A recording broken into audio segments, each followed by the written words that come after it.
بسم اللہ الرحمن الرحیم۔ والقسم صفحہ نمبر 97 ہے، 97 نکالنے سب لوگ۔ والقسم الثانی من اقسام المردودی، مردود کی اقسام میں سے دوسری قسم، وہو ما، اور اس سے مراد وہ ہے یکون جو حدیث مردود ہوتی ہے بسبب تہمت الراوی بالکذب، اس وجہ سے کہ راوی پہ تہمت لگی ہوتی ہے جھوٹ کی، راوی کے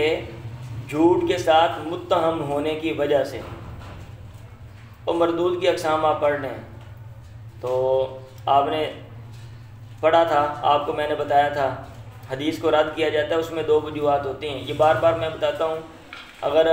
کسی کے ذہن میں پیچھے والی باتیں نہیں ہیں تو وہ دوبارہ اس کو آ جائیں، یا جنہوں نے نہیں پڑھی وہ دوبارہ دیکھ لیں۔ حدیث کو رد کیا جاتا ہے، دو وجوہات ہیں، یا تو حدیث سند ٹوٹی ہوئی حدیث کی، اور یا پھر یہ ہے کہ راوی کے اندر کوئی نہ کوئی عیب ہے۔ اب اگر عیب ہے تو وہ عیوب آپ نے پڑھے تھے، دو طرح کے عیب ہوتے ہیں۔ یہ دروازہ کسی نے کھولا، بند کرو اس کو۔ دو طرح کے عیب ہوتے ہیں، ایک یہ ہے کہ عدالت میں عیب ہے،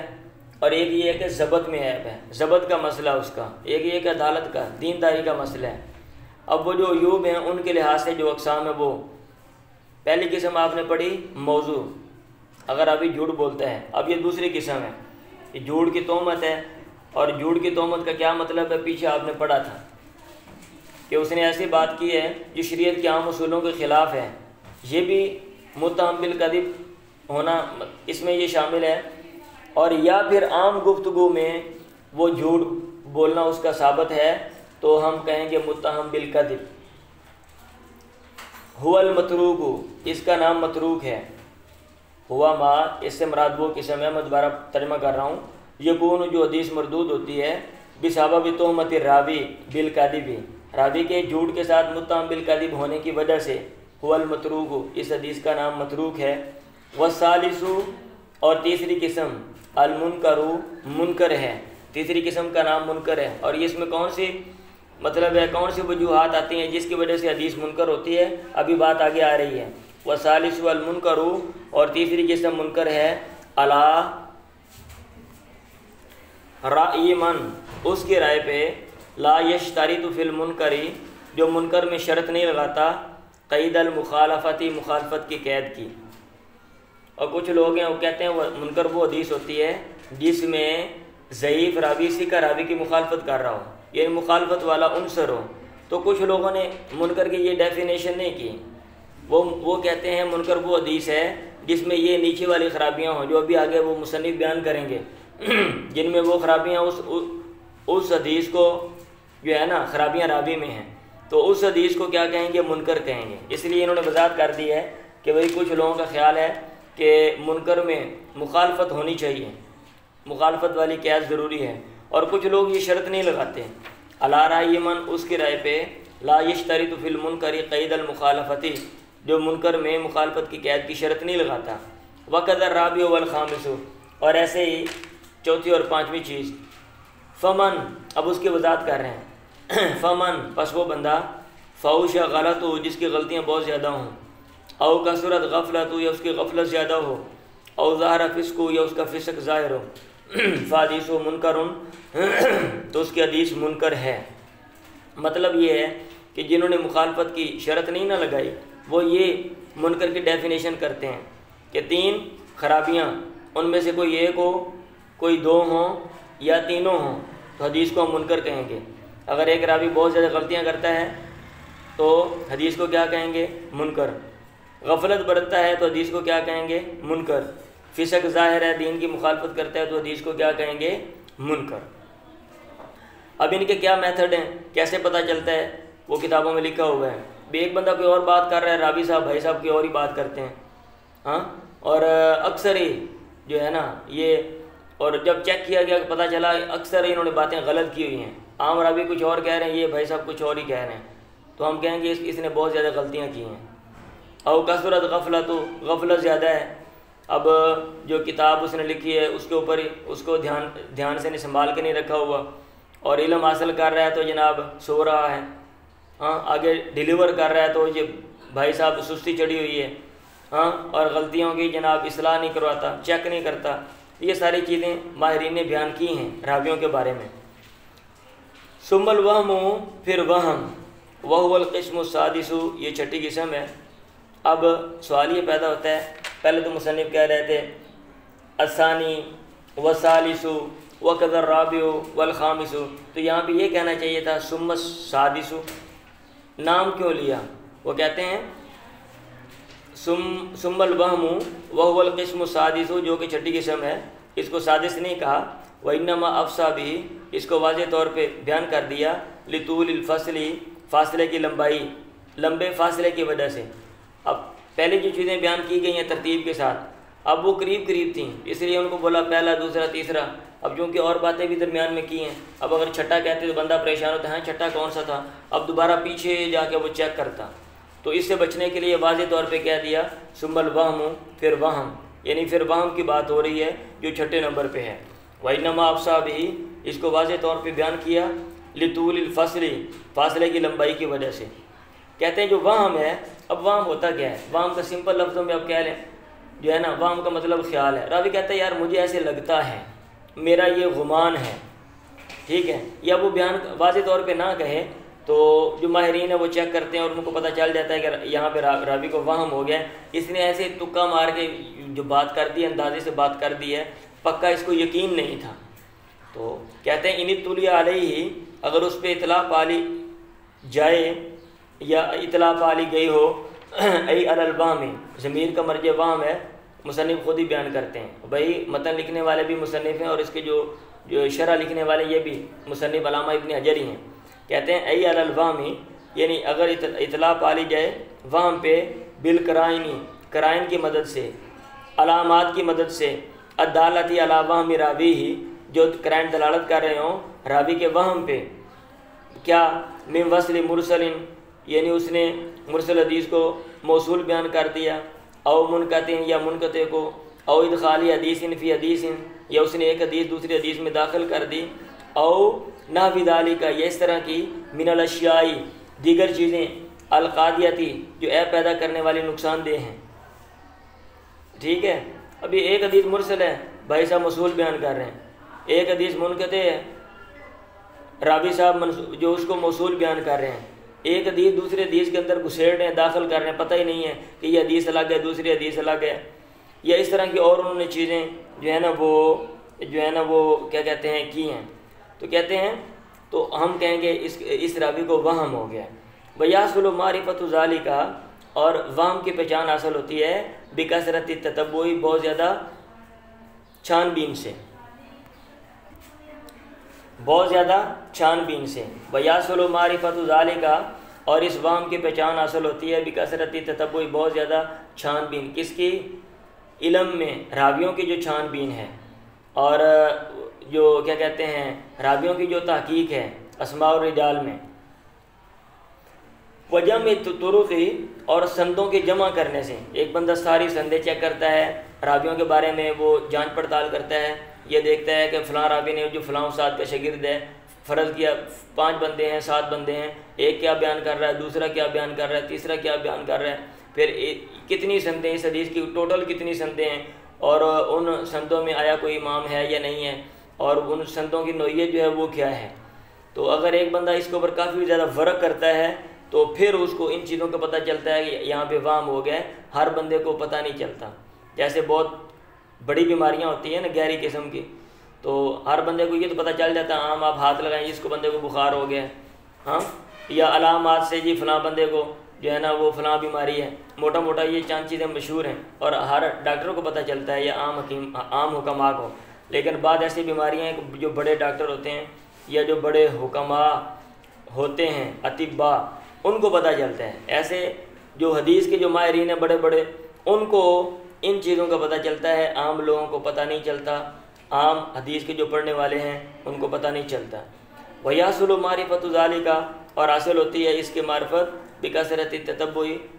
تتبع، چھان بین کی زیادتی، بہت زیادہ چھان بین سے، وجمع طرق، اور سندوں کو جمع کرنے تھے۔ فہذا هو المعلل، تو اس کا نام معلل ہے، اس کا نام معلل ہے، یعنی جس میں کوئی نہ کوئی مخفی خرابی ہو۔ کہتے ہیں وَهُوَ مِنْ أَغْمَضِ أَنْوَاعِ عُلُومِ الْحَدِيثِ وَأَدَقِّهَا، یہ حدیث کی، علوم حدیث کی اغمد پیچیدہ، و دقیہ اور دقیق انواع میں سے ایک نوع ہیں، یعنی جن میں پیچیدگی پائی جاتی ہے اور جن میں جو ہے نا وہ لطافت پائی جاتی ہے، باریک بینی پائی جاتی ہے، گہرائی پائی جاتی ہے، جس کا ہر ایک کو پتہ نہیں چلتا، یہ وہ ہے۔ ولا یقوم به الا من رزقه اللہ تعالی فہما ثاقبا وحفظا واسعا ومعرفة تامة بمراتب الرواة وملکة قویة بالاسانید والمتون، اور اس کو سر انجام نہیں دیتا مگر وہ بندہ جس کو اللہ نے دی ہو فہما ثاقبا، روشن فہم، دیا ہو روشن فہم، یا دی ہو روشن سوچ، روشن سمجھداری، وحفظاً واسعاً اور وسیع حفظ، بہت زیادہ وسیع حافظہ، ومعرفتاً تامتاً اور مکمل پہچان معرفت، بمراتب الروات راویوں کے مرتبوں کے بارے میں، وملکتاً قویتاً اور پختہ ملکہ، بالاسانید سندوں کے بارے میں اور متنوں کے بارے میں۔ کہتے ہیں ہر بندے کا یہ کام نہیں ہے، اگر کسی کی انڈرسٹینڈنگ بہت اچھی ہے اور جو اس کا حافظہ ہے وہ بہت زیادہ ہے، عام جو راوی ہیں، عام جو سندیں ہیں اس کے سامنے ہیں، بھی فلاں علاقے کے اتنے راوی ہیں، فلاں علاقے کے اتنے راوی ہیں، فلاں بندہ فلاں علاقے کا ہے، اور گہرائی بھی وہ رکھتا ہے، اور راویوں کے جو مرتبے ہیں، جو علماء نے جو ڈویژن کی ہے ماہرین نے، یہ میں آپ کو بتاؤں گا راویوں کے طبقات اور جو مرتبے ان کے حوالے سے آگے جب بات آئے گی، اور اس میں اس کو ملکہ حاصل ہو گیا ہے، کیونکہ جب بندہ کافی زیادہ کسی چیز میں کام کرتا ہے، کسی بھی فیلڈ میں، دنیا کا وہ کوئی بھی میدان ہے، تو ایک خاص اس کے اندر صلاحیت ہوتی ہے۔ اب اس نوعیت کے جو بھی مسئلے بندے کے سامنے آتے ہیں تو بندہ اس کو اپنی صلاحیت کی مدد سے ڈیل کرتا ہے، اس کو حل کر دیتا ہے۔ آپ ایک موٹر سائیکل والے کے پاس جاتے ہیں بائک لے کر کہ بھائی صاحب یہ فلاں خرابی ہے، اب اس نے پڑھا نہیں ہے، اب یہ نہیں کہ ہر خرابی کے بارے میں وہ پڑھ کے آیا ہے، اب وہ کیا کرے گا جناب، وہ غور و فکر کر کے ایسا کوئی جو ہے نا کیا کہتے ہیں کوئی جگاڑ لگا دے گا پنجابی میں، کہ وہ کمپنی والوں کو بھی پتہ نہیں ہوتا کہ جنہوں نے وہ بنایا کہ اس میں یہ چیز بھی ہو سکتی ہے، ٹھیک ہے۔ تو ایسے انسان کے اندر ایک ملکہ، ایک صلاحیت پیدا ہو جاتی ہے، تو اس طرح کے جو مسائل ہیں اور جو ہے نا ان کو بندہ گہرائی میں جا کر سمجھ لیتا ہے۔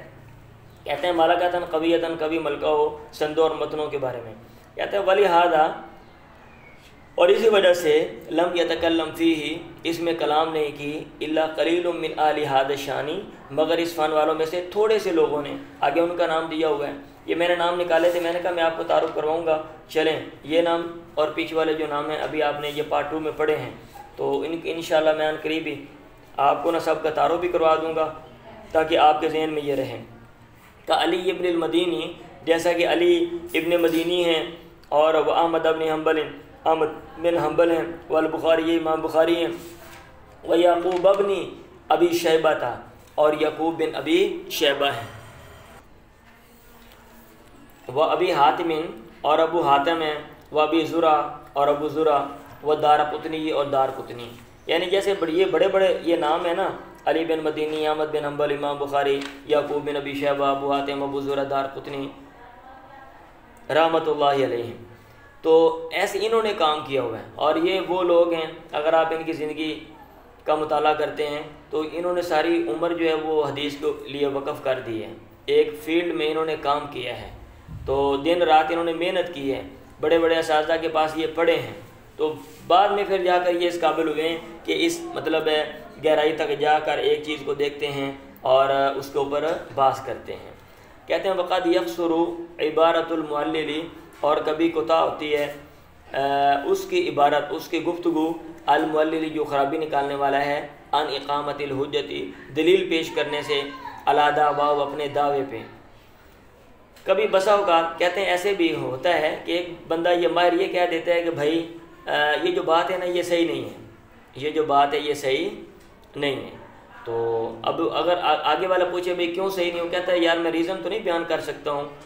لیکن بہرحال یہ صحیح نہیں ہے، یہ مجھے لگ رہا ہے، یہ میرا تجربہ بتا رہا ہے کہ اس طرح کی جو باتیں ہیں وہ اس فیلڈ میں ہے نہیں، یہ ایسا اس فیلڈ میں ہوتا نہیں ہے، ایسا اس فیلڈ میں ہوتا نہیں ہے۔ تو مجھے یاد ہے ادھر میں بیٹھا ہوا تھا، پڑھا رہا تھا ایک دفعہ، تو بعض طالب علموں نے ایک بات کی کہ بھئی حضرت جو عمر ہے نا، انہوں نے یہ آرڈر جاری کیا تھا کہ جو مسلمان مانگ سب مسلمان مانگ نکالیں، اور جو غیر مسلم مانگ نکالے گا، حضرت عمر ان کو کوڑے مارتے تھے، سزا دیتے تھے۔ اور میں نے کہا بھائی صاحب، یہ پہلی بات یہ ہے کہ اگر آپ دیکھتے ہیں ہمارے شریعت کے جو اصول ہیں، تو قرآن و جو حدیث ہے اس میں جو نصوص ہیں ان میں واضح طور پہ سب لوگ بھی یہ کام کریں، یہ چیز آپ کے لیے علامت ہے۔ میں نے کہا ایسا نہیں ہے۔ جب ایسا نہیں ہے تو حضرت عمر کیسے ایسے کر سکتے ہیں؟ میں نے کہا یار مجھے سمجھ نہیں آتی، یہ بات صحیح نہیں، آپ جا کر تحقیق کریں۔ یہ مجھے ذہن میں بات آ گئی، ایک بات نہیں اور بھی کئی باتیں ہیں۔ اچھا، اب وہ گئے، اب انہوں نے جا کے واقعتاً تحقیق کی اور پتہ چلا یہ واقعہ جو ہے نا یہ غلط ہے، کمزور ہے۔ یہ علامہ ابن کثیر نے شاید انہوں نے اس کو مجھے بتایا تھا، انہوں نے بیان کیا اپنی تفسیر میں، تو انہوں نے یہ بات ادھر سے جو ہے نا وہ کی تھی۔ تو اس طرح اگر آپ کسی بھی فیلڈ میں، اور اس کے جو عام ایک ٹرینڈ ہوتا ہے، عام اس میں جو رولز ہیں، قوانین ہیں، اگر آپ ان کو دیکھتے ہیں تو آپ کو چیز سمجھ آ جاتی ہے کہ آیا یہ جو چیز ہے یہ مزاج کے مطابق ہے یا کہ نہیں ہے۔ اب آگے دلیل دے رہے ہیں، کہتے ہیں کہ سیرفی، جیسا کہ زرگر ایک سونے کا کام کرنے والا، فی نقد دینار و درہم، دینار اور درہم کے جانچ پرکھ میں، نقد میں کرتا ہے۔ اب ایک سونے کا کام کرنے والا زرگر یہ کہہ دیتا ہے بھائی آپ کا یہ جو سونا ہے نا یہ جعلی ہے، چاندی، ٹھیک ہے، یہ صحیح نہیں ہے، اس میں ملاوٹ ہے۔ اب وہ اس کو بولیں ثابت کرو ادھر یہاں پہ، ٹھیک ہے، اب ہو سکتا ہے وہ ثابت نہ کر سکے، لیکن جب اس نے کہہ دیا تو عموماً اس میں امکان ہے، 99% بھائی امکان ہے، ٹھیک ہے، کہ وہ بات ٹھیک کر رہا ہوں۔ ثم المخالفت، پھر مخالفت، پھر اگلی قسم آ گئی، وہ القسم السابع، اور یہ 7ویں قسم ہے، ان کانت واقعتاً، جانے دوں آگے کہ اگلا جانے 2 صفحے آگے چلیں گے، گرمی تو نہیں لگ رہی آپ لوگوں کو؟ بس کر دوں پھر؟ ہاں چلیں، یہ آپ کو میں پھر پڑھاتا ہوں۔